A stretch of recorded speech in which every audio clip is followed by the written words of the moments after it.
Assalamualaikum warahmatullahi wabarakatuh. Hamdan syukron lillah amma ba'd. Sahabat manusia plural yang saya hormati dan saya banggakan, satu persatu kiai-kiai sepuh mulai turun gunung.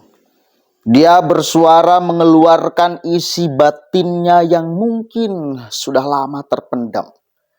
Ini dipacu oleh Kiai Haji Madudin Utsman Al-Bantani yang berani terang-terangan membongkar nasab Ahlawi, yang pada akhirnya ternyata banyak orang yang berpandangan hal yang sama, dan pada akhirnya ada keberanian yang serupa untuk berbicara, mengeluarkan pendapatnya. Bahkan si Kiai Sepuh itu mengatakan bahwa Ba'alawi itu kazab, penjahat kelas kakap. Waduh, wajib dimusnahkan.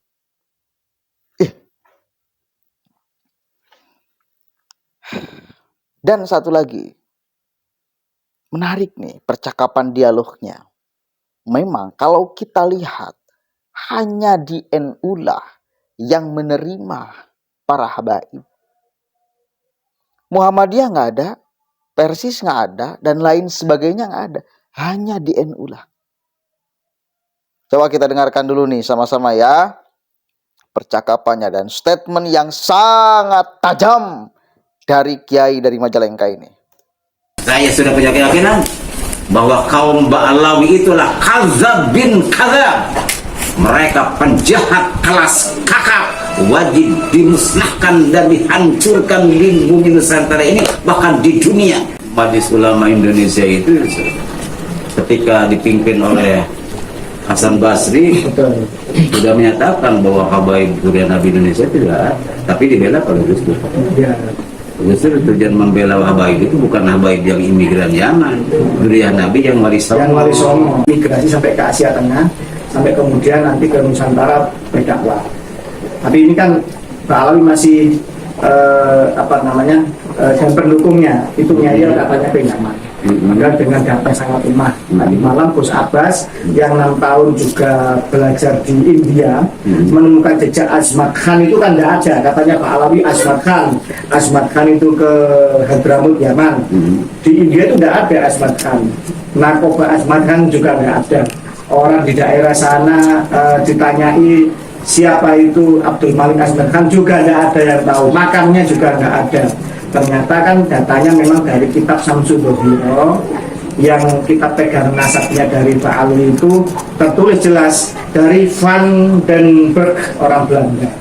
Jadi kitab nasabnya Ba'alawi itu terkait Wali Songo, Ba'alawi mengambil referensi dari orang Belanda bernama Van den Berg, tertulis di kitab itu. Van den Berg sendiri kan orang Yahudi Belanda, marga Yahudi Belanda, Van den Berg ini. Sebagaimana juga gubernur-gubernur jenderal Belanda itu juga orang Yahudi. Ternyata tes DNA-nya Ba'alawi itu kan bukan orang Arab, tapi sama sekali bukan orang Arab, apalagi keturunan Nabi. Ternyata tes DNA mereka itu adalah dari keturunan Yahudi Khazar, Yahudi, suatu bangsa perampok di Asia Tengah yang mereka itu mencangkok menjadi agama Yahudi biar tidak diserang sama Nabi Sulaiman di zaman Nabi Sulaiman Jaya. Kemudian setelah itu mereka masuk ke agama Yahudi dan mereka membuat perpecahan di dalam agama Yahudi itu sendiri. Begitu. Jadi mereka hasil tes DNA-nya bukan orang Arab apalagi keturunan Nabi, tapi dari Yahudi Khazar, Yahudi yang bukan keturunan dari Ibrahim, tapi dari bangsa lain yang masuk ke agama Yahudi. Dan mereka sekarang berkuasa di Israel. Jadi Zionis Israel itu apa? Itu yang paling banyak Yahudi Ashkenazi, Yahudi dari keturunan Kaukasia Khazar ini. Yang Yahudi Ibrahim, keturunan Ibrahim sendiri dari 12 putranya Ishak, Yakub bin Ishak bin Ibrahim itu juga tereliminasi, juga mengalami rasisme dari Yahudi palsu ini yang mengaku keturunan, yang mengaku beragama Yahudi ini. Itu juga terjadi di suku Khazar yang masuk ke agama Islam, termasuk Ba'alawi ini. Mereka ngaku sebagai cucu Nabi, dan ini mereka tidak ada satupun yang berani tes DNA. Tidak ada satupun yang berani membantah bahwa Yahudi internasional sudah mengisbat mereka sebagai keluarga besarnya. Itu ada situsnya. Padahal dulu Rizik Sihab menginstruksikan tes DNA. Ada dalam YouTube ya, aja. Sekarang menantunya mengharamkan. Kan begitu. Berarti kan tidak konsisten. Itu jahlul. Begitulah. Menurut Abang, sejauh mana harusnya negara dan PBNU menyikapi hal ini? Karena yang tertipu kan orang NU, Muhammadiyah tidak laku mereka, apalagi Al-Irsyad, persis, apalagi non Muslim yang melakukan hanya di NU. Hanya di NU. Dulu Majelis Ulama Indonesia itu ketika dipimpin oleh Hasan Basri sudah menyatakan bahwa habaib durian Nabi Indonesia tidak ada, tapi dibela oleh Gus Dur. Ya. Justru tujuan membela habaib itu bukan habaib yang imigran Yaman, durian Nabi yang wali songo. Tapi memang imigran Yaman para habaib itu mereka itu kan yang mentakdimi dan menghormati menepuk tangan kan orang-orang yang itu. Nah, sekarang itu sebetulnya PBNU harus bersikap tegas dan lugas. Awalnya panggil seluruhnya dan pakar-pakar. Ada siapa? Basu Masyari. Tinggal Basu Masyari dulu. Kalau Muhammadiyah dan lain-lain, Agus Badrun. cuma yang dua ada. Satu. Kedua, NU menempuh Basul Masail untuk menentukan nasab Nabi itu siapa. Yang kedua, negara harus bagaimana ini? dan negara harus bersikap tegas. Saya sudah punya keyakinan bahwa kaum Ba'alawi itulah kazab bin kazab. Mereka penjahat kelas kakap, wajib dimusnahkan dan dihancurkan di bumi Nusantara ini, bahkan di dunia. Semoga hancur dengan sehancur-hancurnya. Salam Muhammad. Allahu Akbar. Oke, jelas ya? Jelas, tegas, menggelegar, seperti geledek menghampar-hampar. Tapi perlu untuk menjadi perenungan itu. Kenapa memang hanya di NU yang nerima Ba'alawi? Bahkan cenderung yang membela Ba'alawi itu ya hanya orang-orang NU. Di Muhammadiyah nggak ada. Saya juga nggak melihat Habib itu dari Muhammadiyah, nggak ada. Hanya di NU.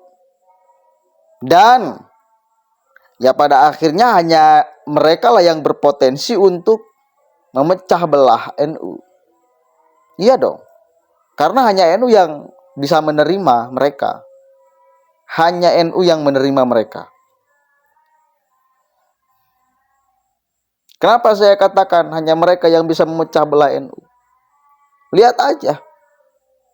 Imam besarnya.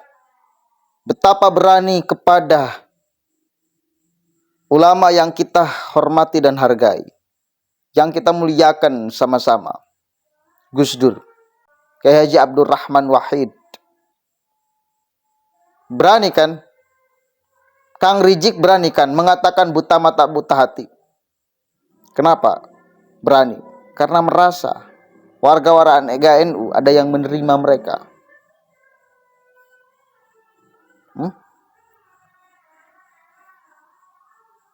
Tapi sekarang saya kira dengan diberikan satu contoh ulama Kiai Haji Wadudin Utsman Al-Bantani, ini akan membuka mata, pikiran, dan hati nurani kita untuk melihat fakta.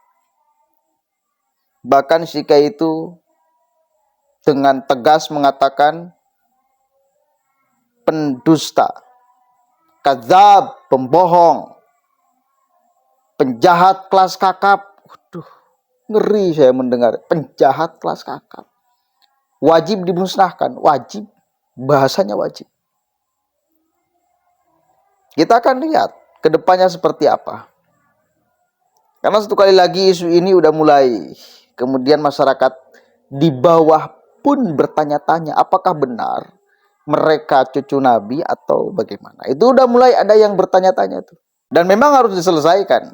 Memang harus dibuktikan.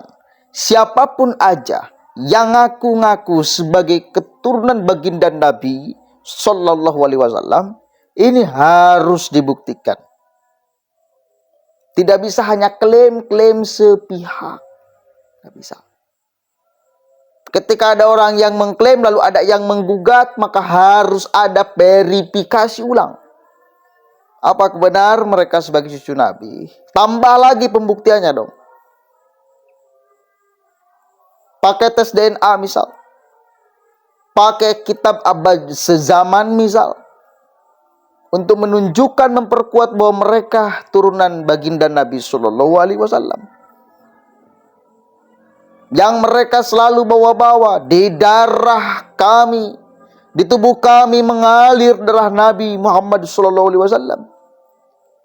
Mereka jual darah Nabi untuk dia, untuk mereka, untuk supaya masyarakat menghormati, menumpahkan cintanya semuanya kepada mereka.